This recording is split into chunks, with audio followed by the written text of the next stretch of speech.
Hey there, fellow netizens. This is Kevin in the editor's chair, once again offering a content warning for this episode, as we did for last episode. This episode discusses and includes some details regarding a pair of school shootings. It also contains mentions of mental health issues, mental illness, suicide, and suicidal ideation. Timestamps to skip ahead and links to the resources are in the show notes, and I'll also mention content warnings throughout the course of the episode.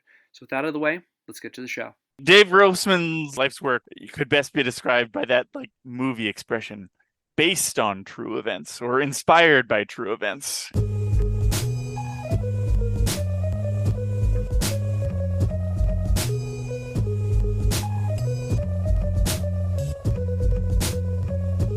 Hello, fellow netizens, and welcome to Scandalous Games, the show where we take a closer look at video game-related controversies. I'm Kevin Impellizeri, and I do the research and share a story of a video game-related controversy to my friends. I'm Andy Hunter, a longtime fan of all things Nintendo. I'm Kate. I've written software for over 10 years, but not the fun kind. All right, we are back to talk more about Dave Grossman's Big Break. So last time we talked about how the March the 24th, 1998 school shooting at Westside Middle School in Jonesboro, Arkansas, provided a jumping off point for Dave Grossman, who happened to be a local of Jonesboro, to position himself as an alleged expert in media violence and how the news media that descended upon Jonesboro helped to elevate his message and kind of help himself actualize being a self-proclaimed killologist. But all in all, you could probably say the Jonesboro shooting turned out pretty good for old Dave Grossman. And in the months that followed, Grossman clearly saw his big break and was determined to strike while the mass shooting iron was hot. For example, he furiously set to work on his second book, one that exclusively focused on media violence he titled Stop Teaching Our Kids to Kill. Grossman wrote the book with the help of Gloria De Gaetano, a self-proclaimed parent coach who went on to create her own institute where she sells classes where for a year of coursework and a small fee of $5,800, you could also call yourself a certified parent coach. Very on brand. But wait, does it cost the same amount to become a certified trauma coach of school counselors and clergy in the immediate wake of a school shooting? Or, I'm just wondering how much it cost Dave to get his prestigious posting there. But my guess is it didn't cost him a nickel because I don't think he was qualified to do that. And how much does it cost to register your book to be considered for a Pulitzer again? What did we say it was? Oh, are you saying for Grossman to do that? It is... No. I'm saying for us. We can pool our money. We can become certified trauma coaches. We can write a book and get a Pulitzer nomination. Probably some other stuff. Well, as you pointed out, we can nominate the podcast for a Pulitzer, which I am thinking as a gag after the series is over, I plan on sending an application to the Pulitzer committee. I think it's like $50 or something. I'll spend $50 on that. That's less than the price of a video game these days. So Stop Teaching Our Kids to Kill. It's published by Random House, which again is a popular press. It's not an academic press with no academic quality standards. No offense to Random House. This pathetically short book, it's 118 pages plus some resources and 0 citations. It's largely a rehash of the material Grossman covered in the last section of On Killing because, why write new material when the old hits are bringing in the crowds? However, that isn't to say that Grossman was completely devoid of original thought after he put out On Killing. During this period, the self-proclaimed killologist added another interesting factoid to his intellectual arsenal. And you kind of brought up this question before, Andy. Not only do video games psychologically condition kids to kill, they turn even the most novice shooters into expert marksmen. And his go-to example in this regard was Michael Carneal, the perpetrator of a mass shooting at Heath High School in West Paducah, Kentucky. And again, brief content warning. We'll put timestamps in the episode, but brief content warning to talk briefly again about another mass shooting. On the morning of December the 1st, 1997, 14-year-old Michael Carneal came to school with 2 rifles, 2 shotguns, and a .22 pistol wrapped in a bundle. There's that common thread again that we've been seeing. When asked by a teacher, he explained the bundle was for a school project. Michael visited a room where a group of students met for a morning prayer group and opened fire, killing 3 students, Nicole Hadley, Jessica James, and Casey Steger, and wounding 5 others. And that's the end of the discussion of the details of the mass shooting. And Grossman took to telling people that Carneal would never have been able to shoot a bunch of people in a confined space with the element of surprise without the awesome teaching power of video games. As Grossman explained in the opening of Stop Teaching Our Kids to Kill, which came out in late 1999, he also repeated this claim at numerous public engagements in the year prior to its release and continues to say this to this day. This is still a talking point for Dave Grossman. Quote, If you're looking for a direct link between these types of games and increasing rates of violence among children, you need look no further than the events of a Paducah, Kentucky school a few years ago. 14-year-old Michael Carneal steals a gun from a neighbor's house, brings it to school, and fires 8 shots into a student prayer meeting that is breaking up. Prior to stealing his gun, he had never shot a real handgun in his life. The FBI says that the average experienced law enforcement officer in the average shootout at an average range of 7 yards hits with approximately 1 bullet in 5. So how many shots did Michael Carneal make? He fired 8 shots. He got 8 hits on 8 different kids. 5 of them were headshots, and the other 3 were upper torso. The result was 3 dead and 1 paralyzed for life. I tell law enforcement officers about this when I train them, and they are stunned. Nowhere in the annals of law enforcement or military or criminal history can we find an equivalent achievement, and this from a boy on his first try. How did Michael Carneal acquire this kind of killing ability? Simple. Practice. At the tender age of 14, he had practiced killing literally thousands of people. His simulators were point-and-shoot video games. He played for hundreds of hours in video arcades and in the comfort of his own home. End quote.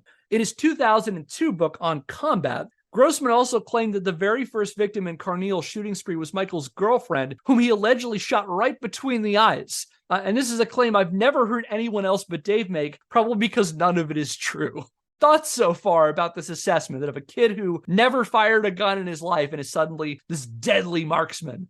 All right, if video games were the best way to teach people how to shoot, then I think the military would be like bragging about like, this is how we train people to shoot. This is how we train cops to shoot, is with video games. Like we'd have no need to ever hand them real guns and real ammunition until we send them into the field. So like Dave can talk about this all he wants, but until I hear actual army vets saying, oh yeah, teach us how to become marksmen by letting us play the latest Call of Duty, it just seems ridiculous to me. Yeah, I mean, Andy, I think you covered it well. It just seems outlandish and hard that anyone would even believe it in the moment. Yeah, this is one of those claims that it kind of falls apart on its face in that regard. Like, yeah, if the police knew that they had access to a training program that was easily accessible, that was affordable, because, particularly in the military, they're always looking to save money on training materials. And we'll talk about one in a future episode, particularly when the U.S. Marines actually use Doom as a training thing. And we'll talk about that in a future episode, but like they're always looking for low-cost ways to train our soldiers, train our police. And you think that if we have access to a readily available material, in this case, a technology that is a consumer technology that you can get for, the price of a PS5 plus $70 for a game,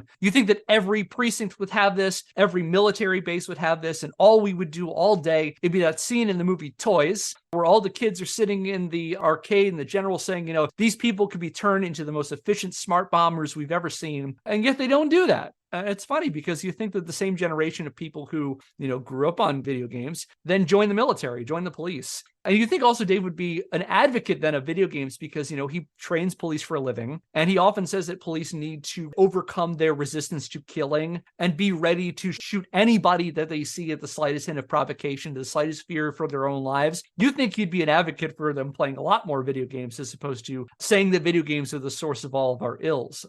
Turn video games against those bad guys that he sees everywhere around him. But yeah, he doesn't do that. So before we address that claim directly, though, the marksmanship claim, I just, like we did with the shooters in the West Side Middle School shooting, I think it's worth offering some context with Michael Carneal and possible motivations, other factors that might have been at play. Newspaper accounts from the time painted Michael Carneal as a seemingly average high school freshman. What Rick Bragg of the New York Times described in a report 2 days after the shooting as a, quote, bright, relatively unremarkable 14-year-old, end quote. In the Rolling Stone article I already mentioned, writer Randall Sullivan wrote of Carneal, quote, prior to the shootings, his most violent act had involved blowing sugary powder from a pixie stick into a girl's hair during a trip to Indiana on the banned bus, end quote. And Michael came from a stable, loving family, although reportedly he felt he was in his older sister's shadow, a sentiment I feel many non-violent younger siblings can relate to. That his sister seems to have been kind of like the golden child and was like the thing everybody looked up to, and that he kind of felt like overshadowed by his sister is apparently one thing that came out from conversations with Michael after this happened. Again, I'm not going to say that was a factor in this. I'm just going to say that was a thing that people know about Michael. And Michael, like Drew Golden and Mitchell Johnson, wasn't a social outcast.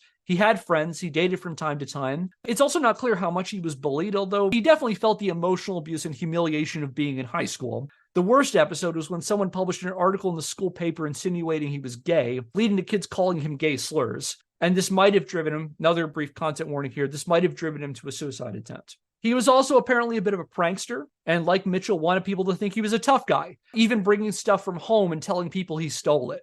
Notably, reporters covering the shooting and Carneal's trial observed a frustrating lack of a clear motive for the shooting. For example, as a U.S. News and World Report writer noted in an October the 12th, 1998 article on Carneal's trial, quote, "Of all the school shootings that made headlines in America over the past year, the Paducah killings may be the most baffling. Nearly every theory trotted out at the time of the tragedy now seems hollow. The obsession of a gun nut, or the revenge of a bully's victim, atheistic nihilism, or the influence of violent movies, the traumas of a dysfunctional childhood, or the ravages of criminal insanity. All important social problems, but in this case, each a dead end," end quote. In fact, more was made at the time of the possible religious motivations behind the act, as the shooting took place at a prayer group, rather than a media violence angle. Some reporters even speculate that Michael might have been in a satanic cult because the 1980s weren't that long ago and maybe the satanic panic is real this time. For example, a March 29, 1999 article on several school shooters published in the Philadelphia Inquirer observed of Michael, quote, "Carneal apparently was not a member of any cult, nor was he obsessed with violent video games or music with violent lyrics," end quote. The same article noted a police inventory of Michael's room and made no mention of any specific video game, although he did play computer games. He was a 14-year-old boy, after all. And the only piece of media the reporter felt the need to mention was a ticket stub for Alien Resurrection. Not a good movie. Sorry, I want to make sure I understand. The evidence that he went and saw Alien Resurrection was the only, like they said that was violent media he was exposed to that led to this? So basically in this article, they kind of do a small inventory of his room, because they kind of do this a lot with shooters. Yeah. What were they exposed to? What did they had? And the only piece of media that they mentioned by name in the article is that he happened to have a ticket stub for Alien Resurrection. They don't try to make any inferences about that. Again, a lot of the conversation about Michael at the time is kind of like every angle is a dead end. And the violent media angle was largely dismissed in the months that followed the Paducah shooting. And a lot of people were trying to kind of fumble for explanations. And largely, it seems like a lot of the general popular media, at least the articles that I've read at the time, generally dismissed violent media as any kind of potential influence. Just because he said he played video games, so he wasn't seem like he was obsessed. So maybe the ticket stub was like, the only thing we found of remote note was this. Yeah, something like that. It's the only one they felt worth mentioning in this particular article. Right, like they didn't say, and we found, dirty socks on the floor and a half-eaten peanut butter sandwich or something. It was just like, we found this, and this is the only thing that's possibly remotely relevant. But as you said, probably not. Basically. And again, a lot of the narrative around Michael and the Heath High School shooting at the time is that there wasn't an easily digestible media-friendly way of explaining this. Some people said he must have been bullied. Some people said it must have been the religious angle. Some people tried to say it must have been a violent media angle. Like, the media kind of floated out a lot of theories and never really latched on to any one of them. Okay. It's also worth mentioning that despite reports that Carneal was just your average kid who snapped one day, Michael had been grappling with some demons leading up to the shooting. A brief content warning about mental health right now. And I'm going to say once more that I'm not a mental health expert, and I'm not qualified to psychoanalyze or diagnose anyone, let alone someone who committed a mass shooting. And I will also add that despite certain interest groups asserting mental illness as a cause behind mass shootings, the overwhelming majority of people with mental health issues are not violent or dangerous, and a person with a severe mental illness is significantly more likely to be the victim of violence rather than a perpetrator. However, there are some rare cases where if a person has specific symptoms, lacks access to adequate treatment, such as medication or cognitive behavioral therapy, and doesn't have a well-developed support system, such as supportive healthcare professionals, family, and friends, that a person with a mental illness could act violently under specific circumstances.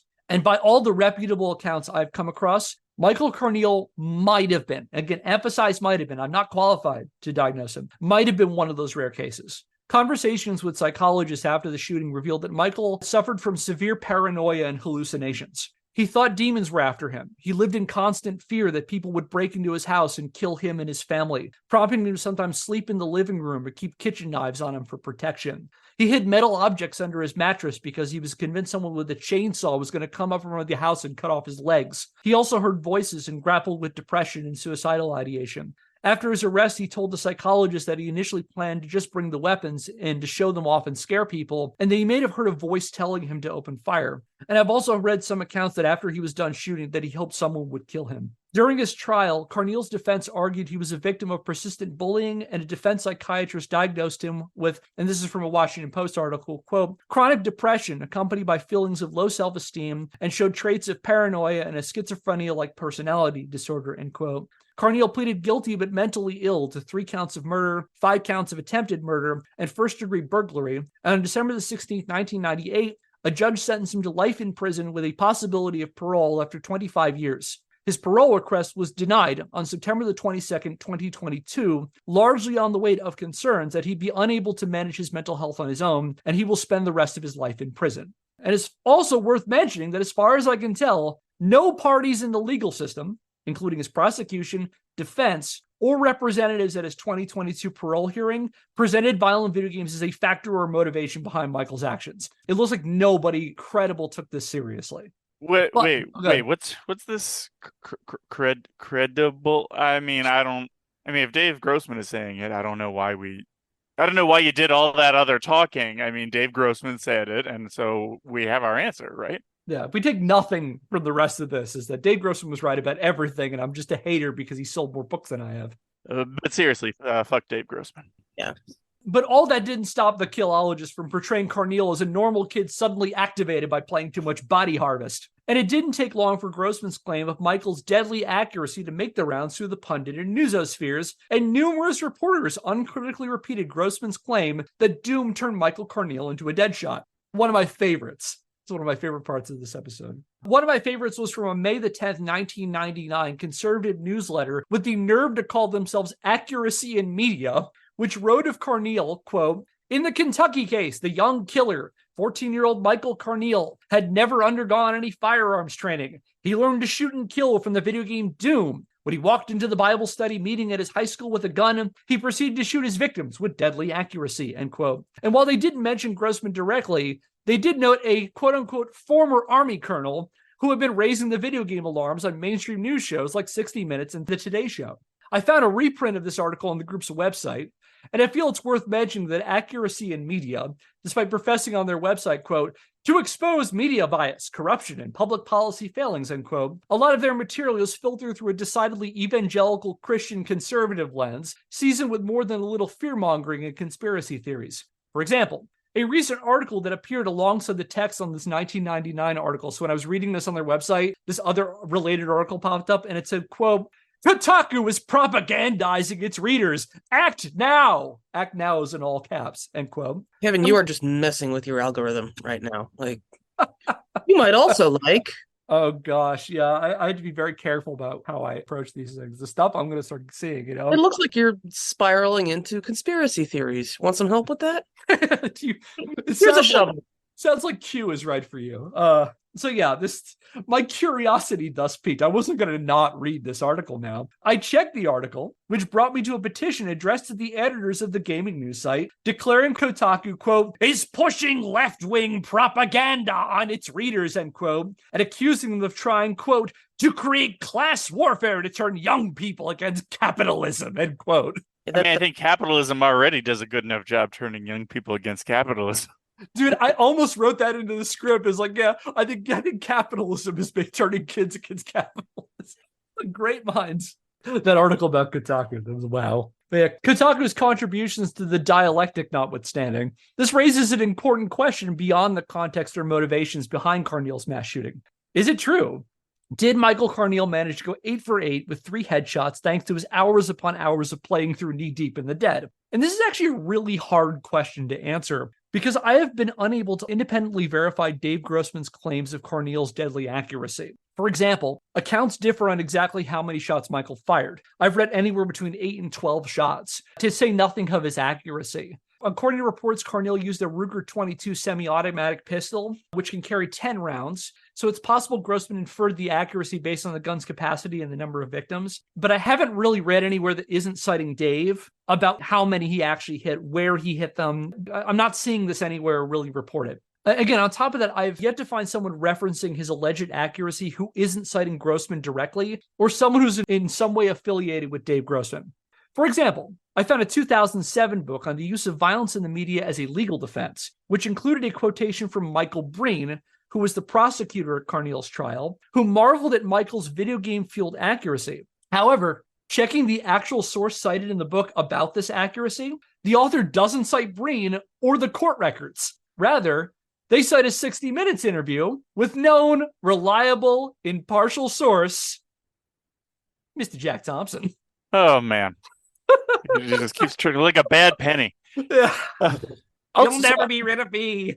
I mean, yeah, so I have no experience with guns. I don't know the circumstances of this particular shooting, but it sort of sounds like he was in the same room as them. I mean, like I don't even know how much like marksmanship is needed if you're like only a few feet, from your target. But I mean, that's like a whole other conversation. Yeah, I don't think this is a credible thing he's saying. Again, I'm not going to presume. I don't know anything about marksmanship. I know very, very little about pistol shooting. In fact, I'd safe to say I know nothing about pistol shooting. So I can't presume to know about accuracy, but like I know enough about video games to say like there's very little analog when it comes to, pointing and aiming and shooting at a person versus, in that case, like holding a controller, or even playing like the House of the Dead or something like that, where you're actually using a light gun. Like I don't think it's again, credible stretch. And a later wrongful death trial. Speaking of Jack, he later files a wrongful death suit on behalf of some of the victims in the Paducah shooting. And during the trial, it came out that Michael did have shooting experience before the mass shooting. So this idea of him having no experience is false. It's not true. So therefore, I feel pretty confident saying that the idea that Michael Carneal went from normal kid to deadly marksman thanks to hours of playing first-person shooters was entirely invented by Grossman himself. Or to put it more bluntly, I'm about 95% sure Grossman fucking made it up. Well, yeah, like we said, why let facts get in the way of the story you want to tell? Dave Grossman's life's work could best be described by that like movie expression, based on true events or inspired by true events. Yeah. He's very creative when it comes to his facts. He also claims when he talks about Michael Carneal, he often says like he doesn't shoot the way FBI trained or police trained. He doesn't shoot the way people who are trained to shoot. Like he says he stands in one place. He hits one target once. He hits another. Then he goes to the next target. Then he goes to the next target, which is also not how people shoot in video games either. And like, I don't know anybody. Again, I've been playing video games my entire life. When I play a shooter, I don't generally just put one bullet into a guy and move on. I tend to empty the clip, then immediately reload. Like, if you've ever played House of the Dead, I compulsively reload in that. So it's like 2 shots, reload, 2 shots, reload. So even what he describes, the actions of shooting is not just, I can't attest to whether or not that's how law enforcement are trained. It's also not how video gamers shoot either in a video game. Yeah, I mean, I tend to subscribe with the spray and pray school in video games, just... Yeah, my punctuation to this is I'm almost positive, about 95% certain that Grossman made this whole thing up. I think this is completely false. I think it's completely made up whole cloth, and it's just no one has called him on it. And I think he's repeated it at this point so long that it now rings true to him, I think is what happened. It's probably also just entered the zeitgeist in a lot of discourse about this, whether he's in the room or not.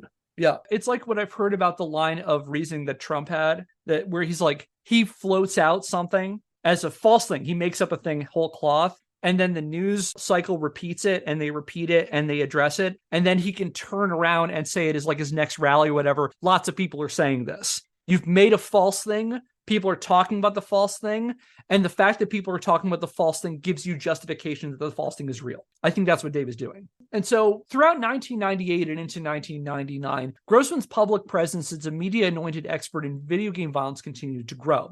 He wrote the cover story in the August 10th, 1998 edition of Christianity Today, which we cited a couple times, repeating his same talking points on operant conditioning and how doom caused school shootings in an article titled Trained to Kill.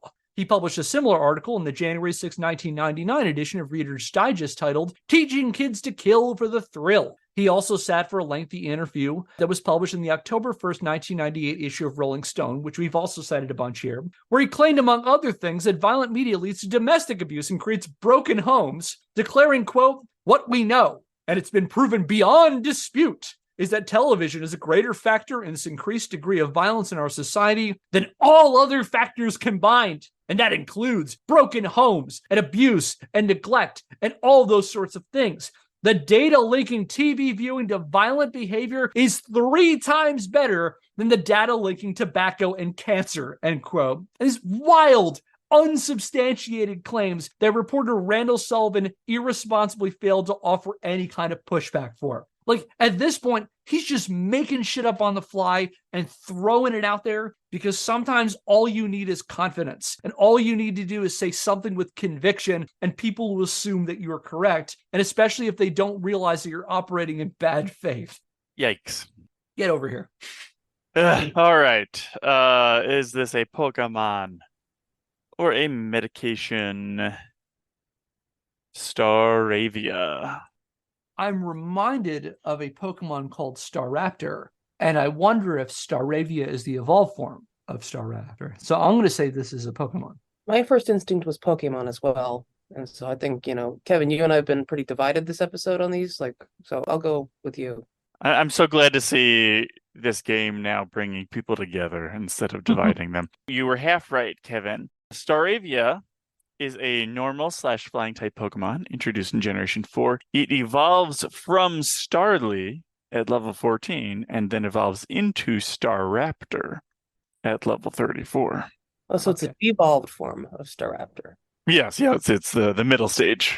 Bringing up an image of it right now. I love its little spit curl. Yeah. It's cute.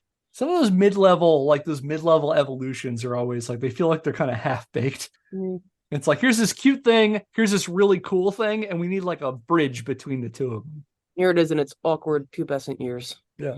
I'd be curious, like, for example, like, is anybody's favorite Pokemon Wartortle, No. We have Blastoise at home. Yeah. All right. Thank you again, Andy, for these. These are great. I hope I'm not running out. I hope all this isn't making you run out. I've really been putting you through your progressions on this one.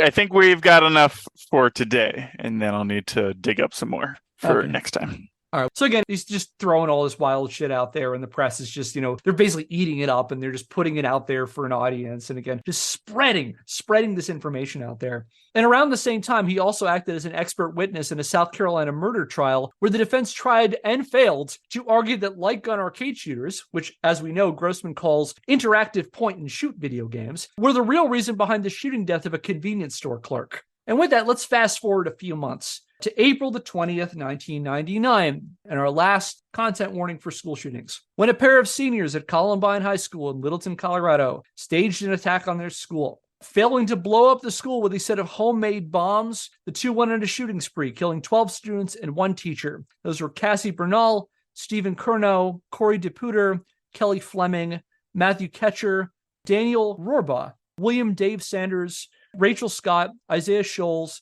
John Tomlin, Lauren Townsend, and Kyle Velasquez before taking their own lives. And at the time, the Columbine Massacre was the worst school shooting in U.S. history, a record Americans have been depressingly determined to break. And we'll save a more detailed look at Columbine and its relationship to video games for a future episode. For now, I'll say that there were several factors that helped the Columbine shooting stand out among other similar events, both at the time and in historical memory. On the one hand, it had a high body count. Prior to Columbine, the West Side Middle School shooting was the deadliest, with 4 dead and 10 injured. The other important component was the news coverage of the event. As opposed to earlier school shootings, such as those at Westside Middle School or Heath High School, where law enforcement and press got there after the events were over, Columbine was, by outward appearances, a nearly 4-hour standoff. I will say that when it came down to it, a lot of the coverage and a lot of the police investigation of it kind of happened after events went down. So in that respect, it was not different. Although there are other things we'll talk about in the Columbine episode of why Columbine was also, in some respects, was both similar and very different than other shootings.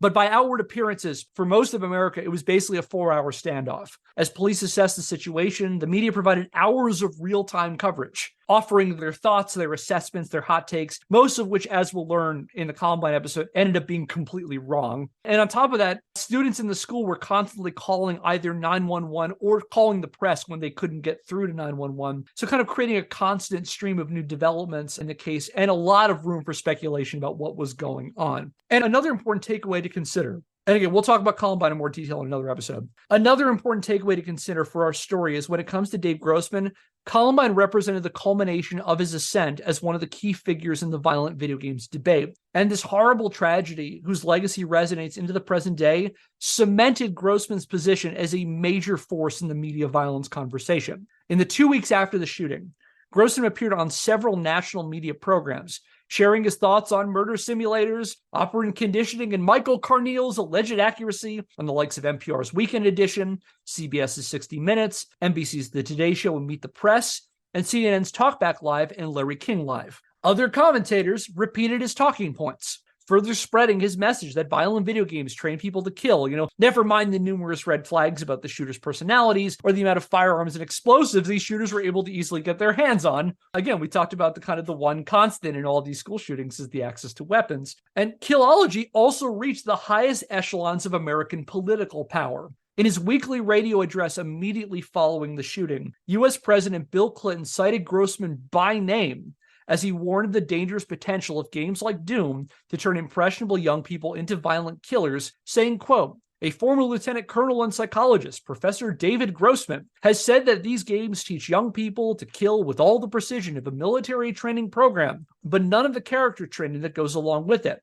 For children who get the right training at home and who have the ability to distinguish between real and unreal consequences, they're still games. But for children who are especially vulnerable to the lure of violence, they can be far more," end quote. And again, that goes back to an issue I addressed when we talked about Dave Grossman's resume, is that him presenting himself as a former West Point psychology professor, which is technically true, but he was an adjunct professor who does not have a PhD, does not have a strong background in contributing meaningful research, whose only major book his two major books at that point were popular press books that aren't really well cited, that really weren't well discussed or acknowledged in the academic community because they were basically acknowledged as not being academic books. And all of this stuff is built up to give him the veneer of respectability. So now President Clinton is saying, a professor at West Point is saying that this thing is true, notwithstanding all the caveats I've just offered. And Dave likes to present himself that way. He's presenting himself as an academic because it really works for him in these kinds of situations. Grossman also shared his thoughts before lawmakers at a May 13th, 1999 congressional hearing on juvenile violence,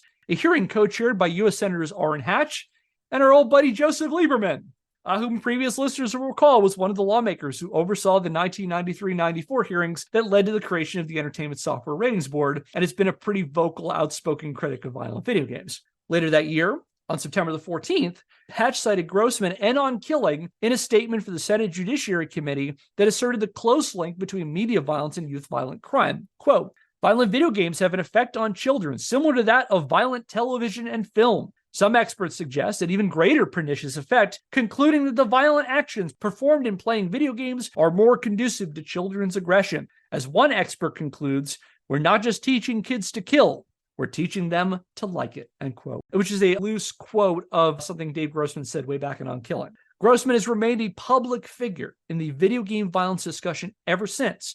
And as we'll learn, he's had a hand in a lot of the ways we talk about media violence. And so as we wrap up, I kind of have a question of how did we get to this point?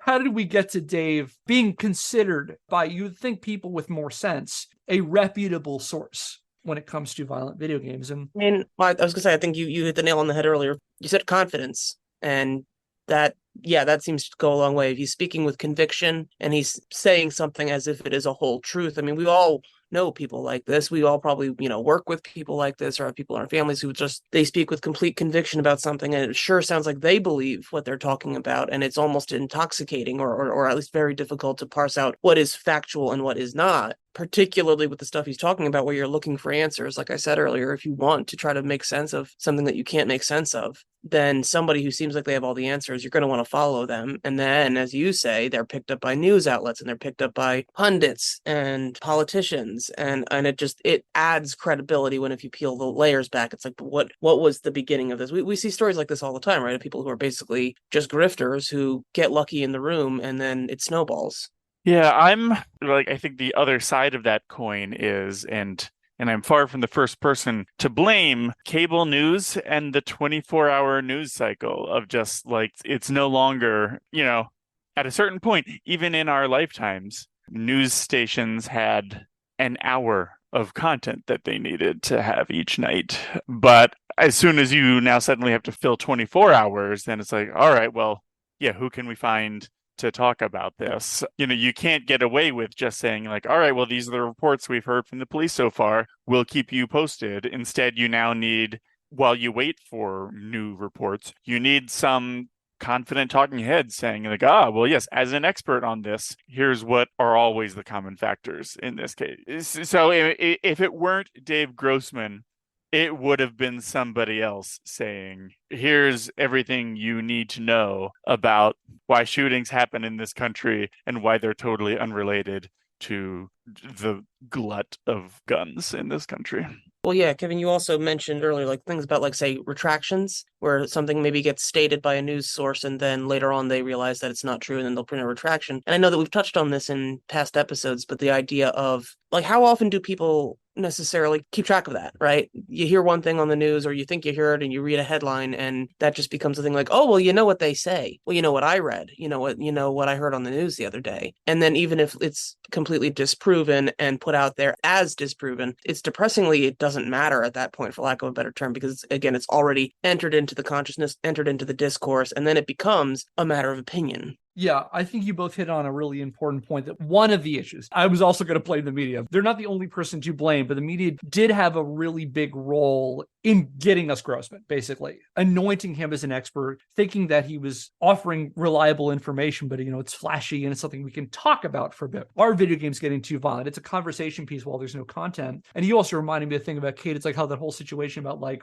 you'll have a story will be printed on like the front page, or it's on the banner of like a website. You go to like CNN, New York Times, Washington Post, wherever you go to. But like if there's a retraction, if it's false information, that appears on like, page 15D or something like that. They're not presenting the corrections as quickly or as diligently as they are the shocking headlines, the notable headlines. And like, I'm still doing a lot of the research on the Columbine episode right now, and I'm reading a bunch of Dave Collins' book right now. And a thread that he keeps going back to is basically that the news media kind of made a lot of assumptions about what was going on in Columbine and kind of just threw it out there. And even when things got disproven, like, for example, like the thought that the two shooters were part of this thing called the Trenchcoat Mafia, for example, got really a lot of play in those first 48 hours. It was very easily disproven. And a bunch of students from Columbine even put out a statement like, this is not a thing. There was a group called the Trenchcoat Mafia. They were not part of it. But at that point, that thing got kind of lost in the shuffle, and the media never got to a point where it corrected the record. And it just kind of took all of these big points and ran with them. And later on, people like, historians, journalists eventually went back to this and reflected, but how many people were reading those retractions or those reflections? And I know one thing that's come out about the historical memory of Columbine in particular, and I'm kind of targeting Columbine in particular because it was such a big media event, is that at no point did the sort of the media environment in general really take any time to sort of take a deep breath and correct the record. How much of this stuff we actually said was true? And by then, you got stories like the Trenchcoat Mafia and Doom and She Said Yes and all these other things that had already been out there. And the other part, I think, is also the issue, too, is that, you need to talk about something. If we've got an ongoing development and we've got news reporters, they need to talk about, if we're watching the outside of Columbine High School, again, using Columbine as an example, if we're watching it for 4 hours, we got to talk about something. And you largely have, people come in, they kind of experts, and like, it's also a challenging point of like, there needs to be something that's going to fill that vacuum. And someone's got to fill in the gap. And it's also something I've noticed versus like, academics, I'd say, I'm going to sound elitist here by saying this, kind of like true academics versus people like Dave who are presenting themselves as experts, is that most academics or, most people who think about a topic for a lot and devote their entire lives to researching and understanding a topic, it's really hard for them to give definitive answers on things. Because a lot of their answer is going to be, it depends. So if you ask the psychologist, do video games cause violence? It depends. It depends on these factors. There's things we need to take into account. Historically, if I'm looking at a historical topic, I can't point to one answer of a question. Again, using the question, why did Dave Grossman become a big pundit? It depends. There are a lot of factors they had to play in there. A lot of people who, again, devote their entire lives to serious research, they play in nuance. And the more you research and the more you understand it, the more complicated it becomes. But nuance doesn't survive in the news cycle.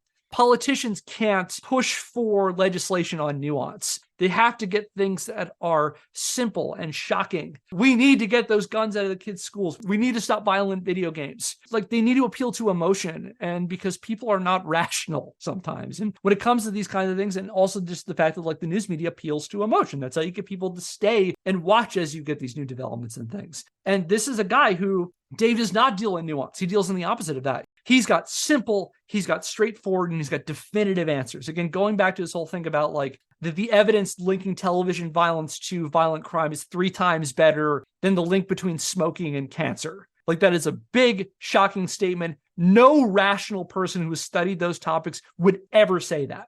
But you have a guy here, and it's also like, it's Dunning-Kruger. It's Dunning-Kruger. The less you know about something, the more confident you feel about it. And also, isn't that catchy and memorable? Like, isn't exactly that you can quote?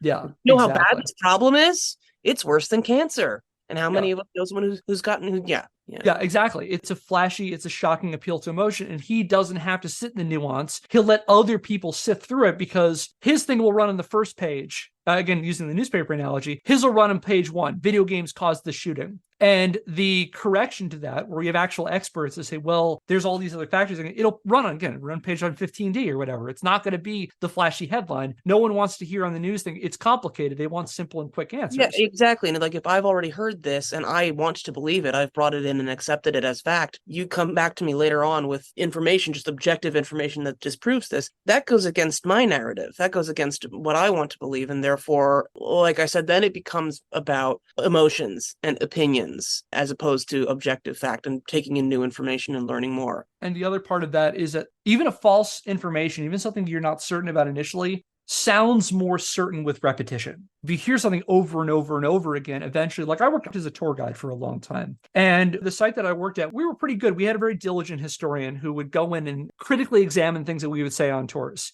to make sure that they were correct. And more often than not, sometimes something would come out that's not correct. But sometimes what ends up happening is someone asks you a question and you say, well, I think it might be something like this. You start to speculate. So based on my knowledge, it might be this thing. And then you start thinking about that more and more, and you start saying it more and more, and you repeat it long enough, and eventually you forget that it was a nuanced thing. It just becomes part of the narrative. And I think that's what happens here too. And again, just hearing something over and over again, however untrue it is, becomes like what you said too, Kate. It's like it becomes part of your identity. It's a fact that you know. And the hardest information to disprove is stuff that you've associated with your own identity and your own beliefs. Those are the hardest things to shake out. And so, yeah, all of this is to say, me going back to the question of nuance here, because there's no one thing that got us Dave. It's a lot of factors. You all talked about the news media. I'll talk about a couple other ones first and go back to that.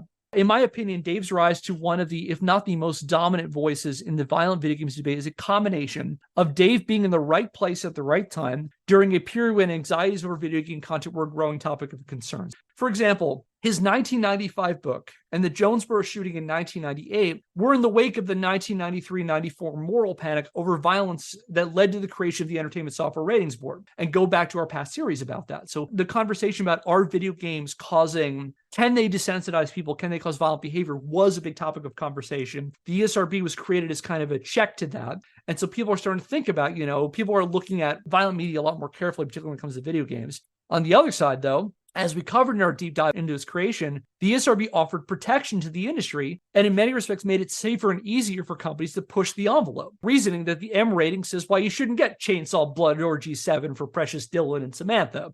And I feel it's no coincidence that you see more violent, edgy, or scary content in games during this time, thanks to that increased protection and the legitimacy that they're offered by the rating system. I mean, this is the period in gaming that brought us to the modern horror genre. We saw titles like Resident Evil, countless Doom clones, and games designed to trigger moral conservatism and a bunch of outrage-free press. I mean, if you need examples of that, check out our Postal and our Thrill Kill episodes. On the other hand, video games in the new rating system were also under a higher degree of scrutiny in the 1990s, with myriad media watchdog groups with names like the National Institute of Media and the Family, the Lion and Lamb Project, and Common Sense Media, warning parents about the pernicious effects of violent video games on children, to say nothing of the various researchers putting out studies of varying quality, claiming to find a definitive link between video gameplay and real-world violence. And for more on that, check out our violent video game research episode. For example, that really influential one, Karen Dill and Craig Anderson's study on the impact of video game violence on people, comes out in 2000, a year after Columbine. They've been researching well before that, though. On top of that, you have politicians putting out laws of questionable legality, banning access to so-called violent video games. And for more on that, check out our Brown v. EMA episode. So it's a complicated topic that we've addressed a lot on the show.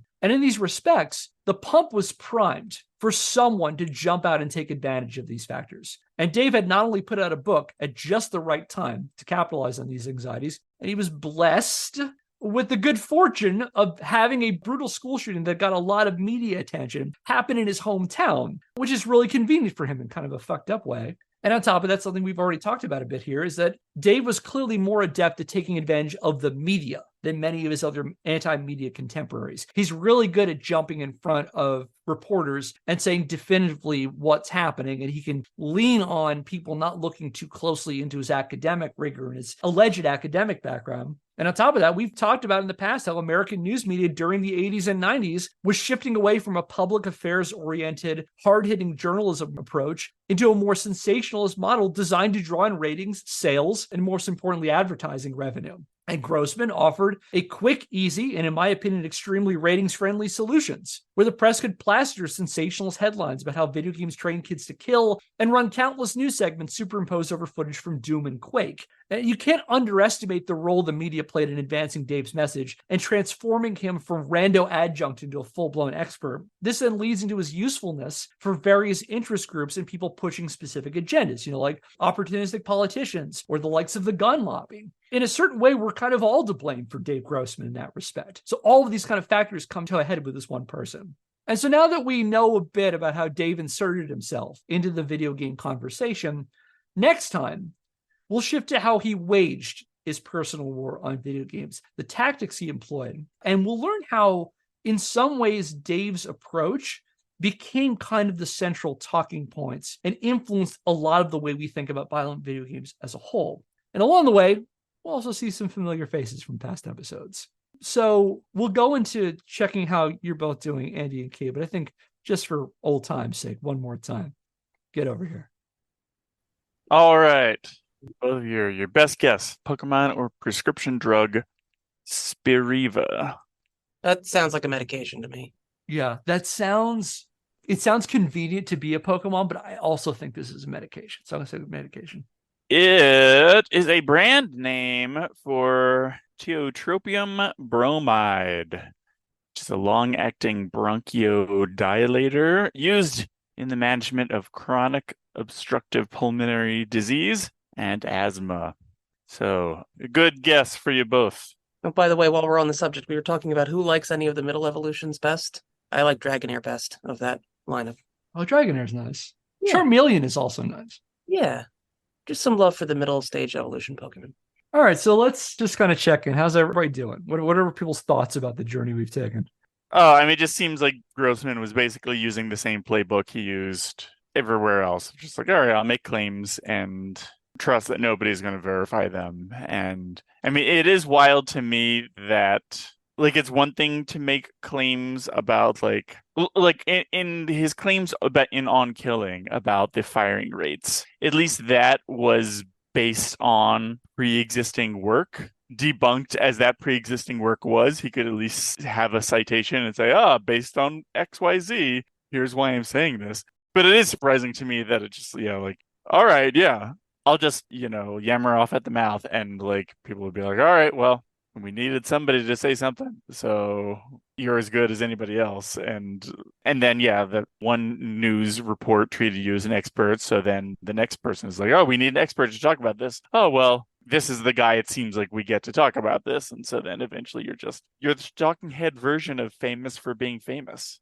Yeah, that all tracks with how I'm thinking about this too. And kind of like, I've basically already said a lot of this, so it's just sort of a rehash. But yeah, they're looking for answers. They're looking for someone to cover the topic. And Andy, you mentioned as well, like, yeah, we need someone to talk a lot about this. It's kind of the equivalent of, I'm a DJ, I'm about to put a long song on so that I can go to the bathroom. Maybe we didn't need to hear, the live studio version of Pete Yorn's Life on a Chain, but whatever. I need 7 minutes to go to the bathroom and check my voicemail. So that's why you're dealing with that. And on a much grimmer level, we've got this guy, and the serious factor is he's doing real harm because he's pushing falsehoods, and in pushing falsehoods, he's detracting from our ability to have a real conversation about what could in fact actually prevent school shootings and other mass shootings. I think you both make great points. And I was thinking about that, Andy, like on killing is at least based on bad research, but it's based on some research. It's based on stuff that was out there. In some respects, to make a bad analogy, this is almost like his middle evolution stage. If we're continuing this Pokemon conversation, that he's gone from pulling other people's bad research and putting that out there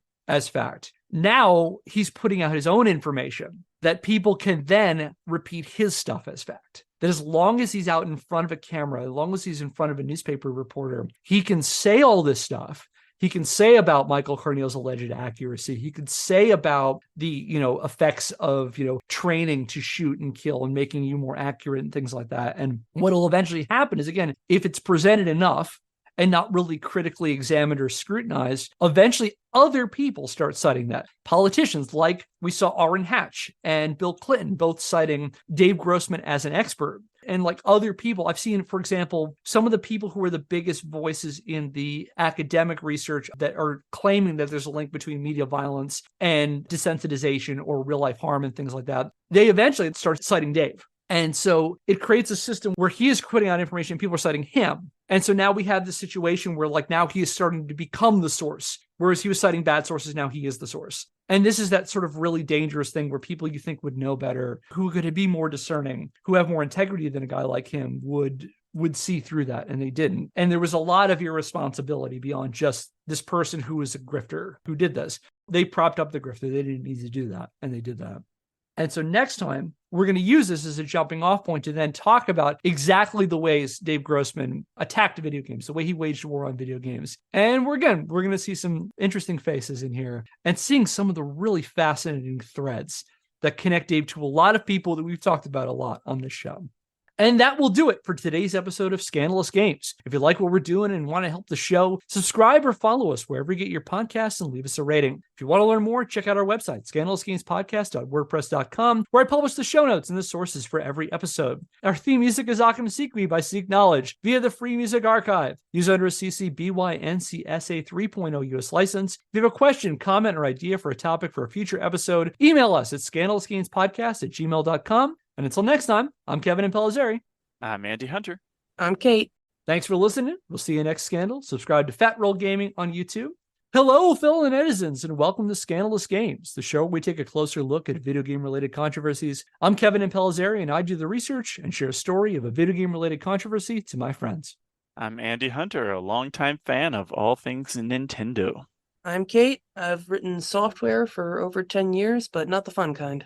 And that will do it for today's episode of Scandalous Games. If you like what we're doing and want to help the show, subscribe or follow us wherever you get your podcasts and leave us a rating. If you want to learn more, check out our website, scandalousgamespodcast.wordpress.com, where I publish the show notes and the sources for every episode.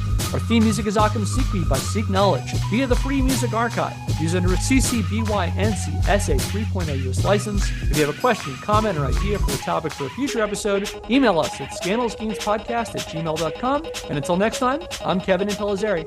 I'm Andy Hunter. I'm Kate. Thanks for listening. We'll see you next Scandal. Subscribe to Fat Roll Gaming on YouTube.